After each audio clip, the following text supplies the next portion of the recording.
Hey there, this is Eureka Mignon Specialita and I bought it just a couple of weeks ago. In this video I want to show you 3 mods I have on it. So let's jump right in with the first one. One of the issues with this grinder is that it can be quite messy, especially considering that it doesn't have a base under where it returns coffee.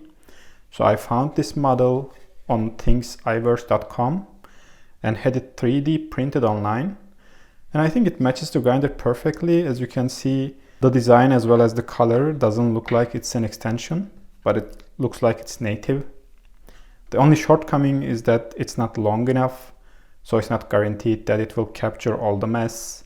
But I like it, it looks good and still helps with keeping the counter clean. Okay, mod number 2, the dial knob. If you're a Mignon owner, you know that the dial knob isn't the best out there. It's too small, it's unlimited, so hard to track and so on. When you want to dial in your espresso, you want to make very small adjustments, and it's not very easy with a knob that's hardly bigger than a chickpea. This is another 3D model that I found and printed online, and I'll make sure to leave the links down below. It didn't have any color on it, as you would expect from a 3D printed thing, so I applied some wall repair paste, and it's looking much better now. What I like about this model is that you can use a screw to tighten it. Although I didn't have to use one since it's sitting on the knob very tightly, so they move together. Mod number 3 is the single dose hopper with bellow. I think it's by far the most popular one, and it helps with single dosing since this grinder retains quite a bit of coffee inside, which you would want to get out so that you can grind different beans at different settings one after another. I was considering to get an official single dose hopper since Eureka is told to be planning to release one soon, but I figured out that this mod is actually a must, so I better not to wait, and I bought this one on Etsy as soon as I saw that it's on sale. Let me just attach this now. It's actually quite easy.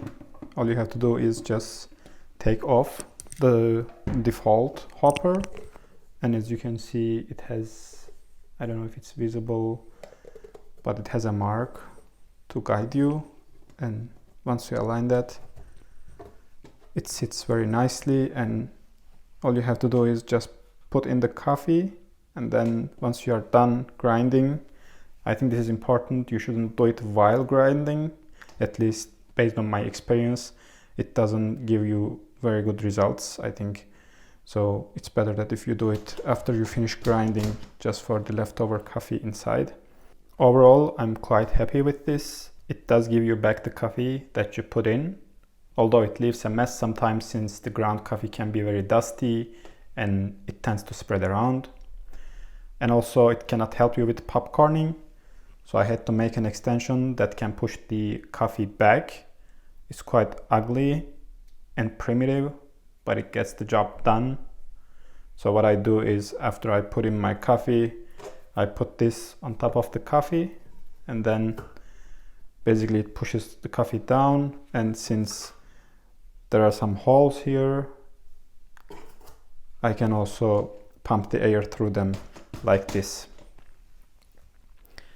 I had to pay these modifications 15% of the amount I paid for the grinder. So it's definitely something to keep in mind if you consider buying this grinder and the mods. In the end, I'm quite happy with the grinder and the mods. I really see the difference, especially when I'm in the espresso dialing process. So make sure to check the description for the links, and as always, enjoy your coffee.